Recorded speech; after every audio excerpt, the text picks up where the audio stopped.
Olá pessoal, aqui é o Velgas, hoje dia 24 de fevereiro de 2023.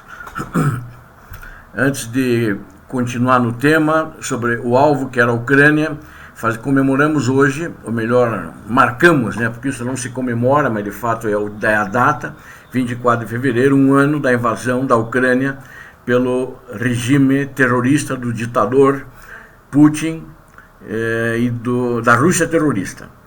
Antes de entrar no tema, eu quero pedir a vocês que se inscrevam-se no canal, deem o like, compartilhem com suas redes sociais, façam seus comentários.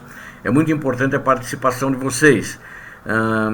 Algumas coisas aqui que eu estou falando nesse vídeo, eu estou consolidando de algumas coisas que eu abordei em outros vídeos, mas é justamente para ter uma análise clara porque a Ucrânia era o alvo.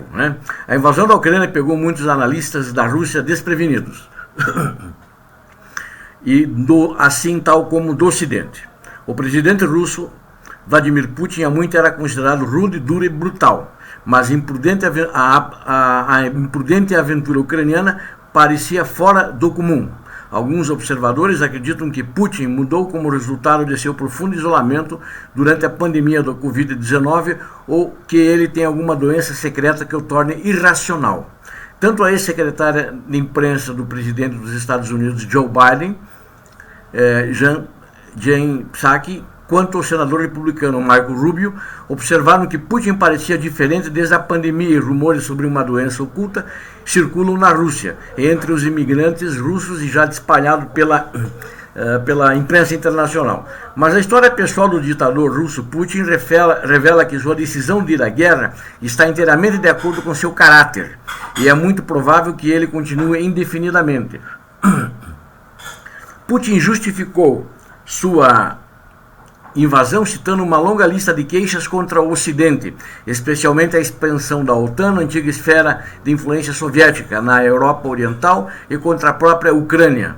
Putin é o homem que dirigiu sua ira contra um Ocidente liderado pelos Estados Unidos da América, com a qual ele tentou e não conseguiu se dar bem e agora culpa por traí-lo.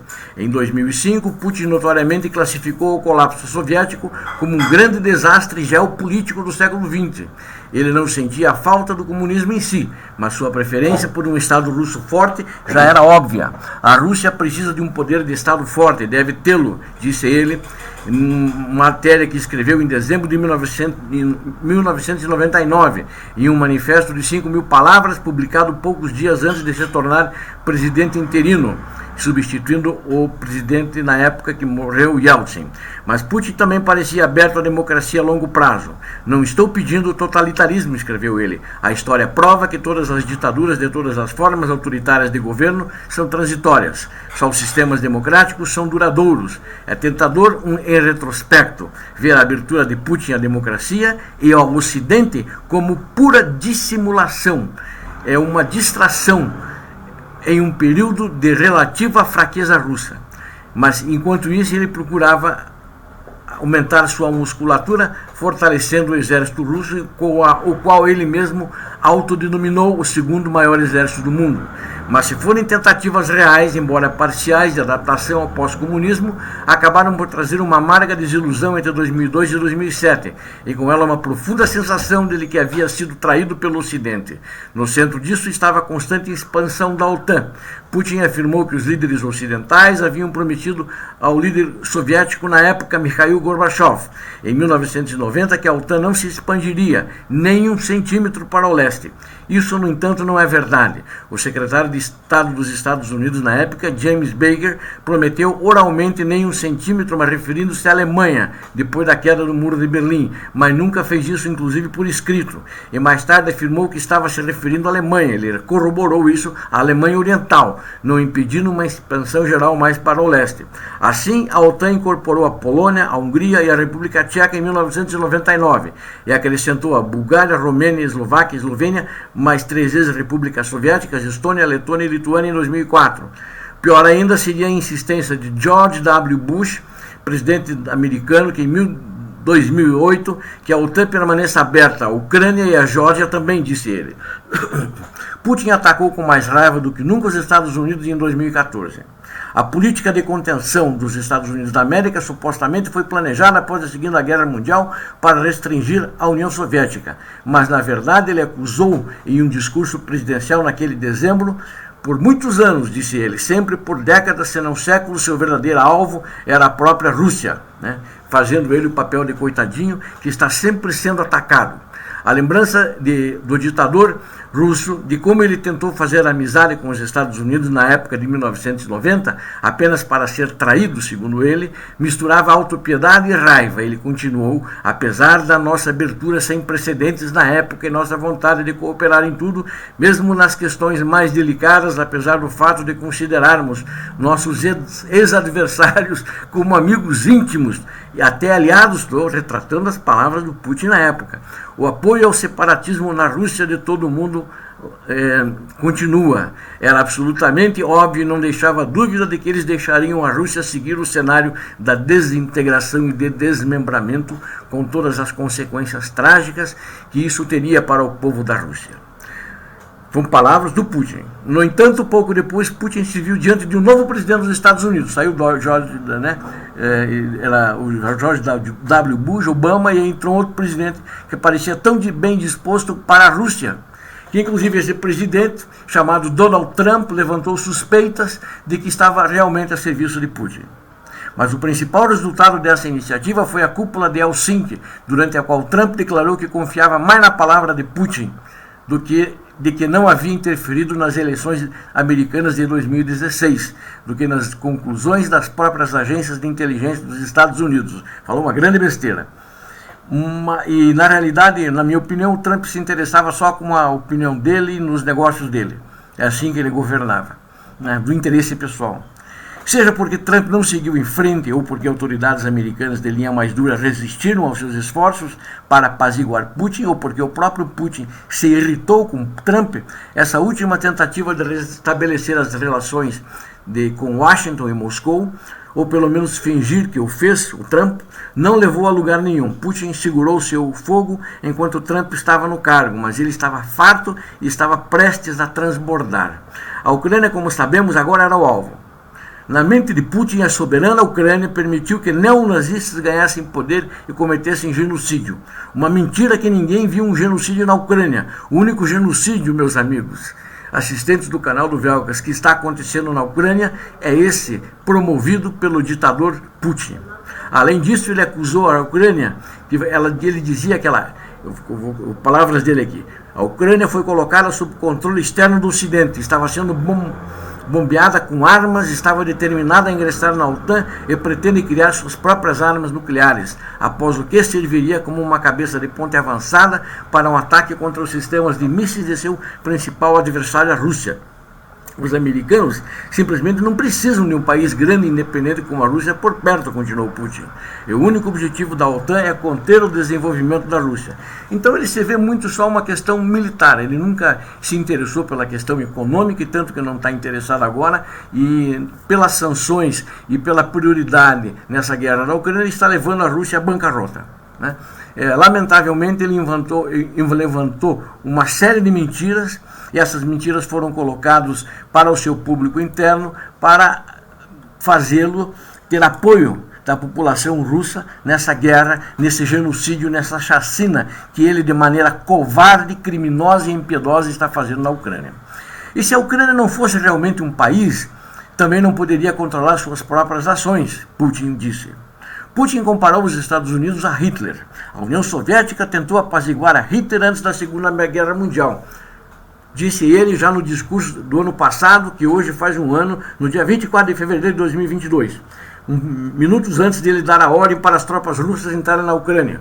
Mas ele disse nesse mesmo discurso: não cometeremos esse erro.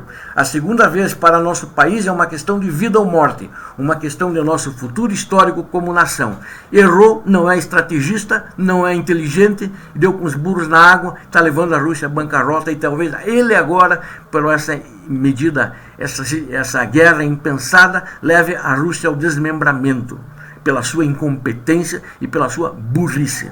Assim é para o próprio Putin. Ele vê sua própria posição, sua própria reputação, seu próprio futuro em jogo. Ele tinha sido paciente por muito tempo. Os bastardos que o insultaram e humilharam e o traíram de novo, segundo o pensamento dele, e de novo agora teriam o que mereciam. Quem tentar ficar no nosso caminho, alertou ele nesse discurso do dia 24. Talvez muitos de vocês lembrem isso, né?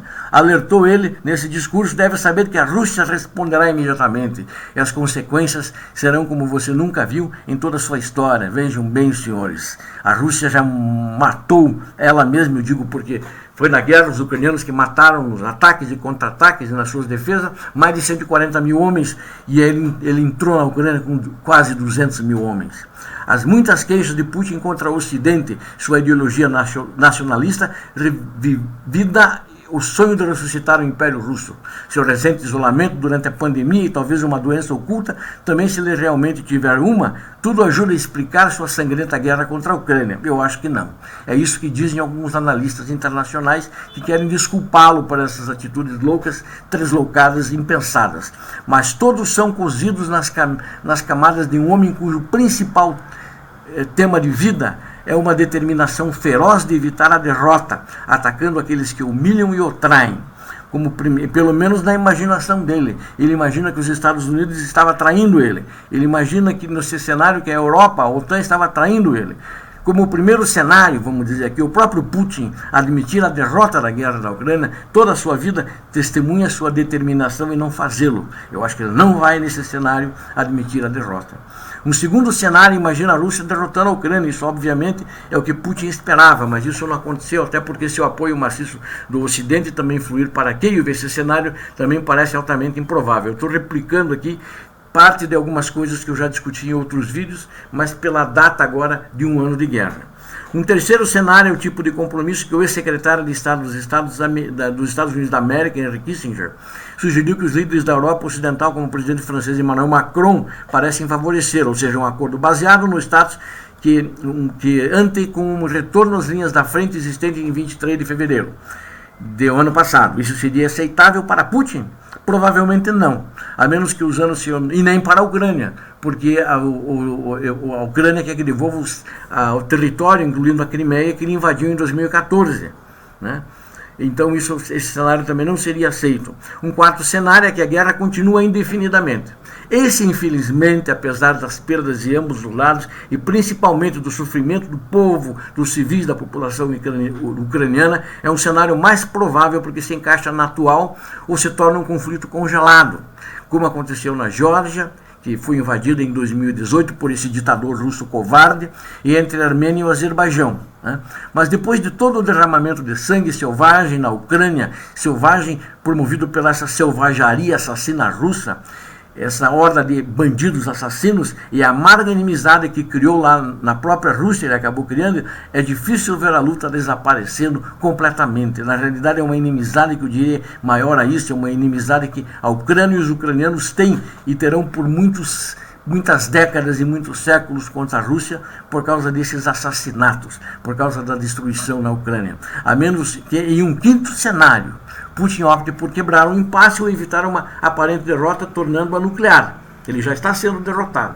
No passado, poucos observadores esperariam que ele fizesse isso, mas novamente esperavam que ele invadisse eles também não que ele invadisse a Ucrânia, mesmo depois de reunir quase 200 mil soldados em sua fronteira, ou seja, e ele mesmo dizia que não ia invadir. Chegou no dia 24 de fevereiro e invadiu. A razão é que sua decisão de lançar tal guerra parecia tão fora desse personagem do Putin, mas se como foi argumentado, era de fato um personagem tão direto, então quem poderia dizer tornar-se que essa guerra não poderia ser nuclear? Se Putin fará, depende de muitos fatores. Ele realmente aplicará a ideia muito contestada na doutrina militar russa de escalar para desescalar? Só que se você escalar numa guerra nuclear, mesmo que seja uma bomba tática, que eles chamam de pequeno porte, ele será retalhado. E isso poderá significar o fim da Rússia e o fim de Vladimir Putin, o líder da gangue do Kremlin e toda a sua gangue. Ele terá certeza suficiente de que ao explodir uma pequena arma tática não desencadeará uma troca nuclear total. Ele não tem essa certeza, ele tem medo e, na minha opinião, ele não o fará. Ou seja, será que ele vai querer quebrar esse tabu de arma nuclear que nos soltam desde 1945, eu acho que não vai. Né? Se ele decidir que tal movimento é a única maneira de evitar uma derrota humilhante, então o antes inimaginável talvez poderia, para algumas pessoas que eu vejo discutindo isso no cenário internacional, talvez fosse provável, né? Não quero criticar essas pessoas, mas na minha visão isso não é provável, porque isso implicaria em muitas consequências nefastas para toda a humanidade. Lamentavelmente a guerra continua, estamos comemorando hoje 1 ano e vai continuar ainda durante todo 2023, quiçá 2024. Obrigado e vamos rezar para que essa guerra termine logo, vamos rezar pelas almas dos mortos nessa guerra. Obrigado a todos. Quero pedir a vocês novamente, inscrevam-se no canal, deem seu like, compartilhem com suas redes sociais. Muito obrigado a todos, Deus abençoe a todos, paz e bem.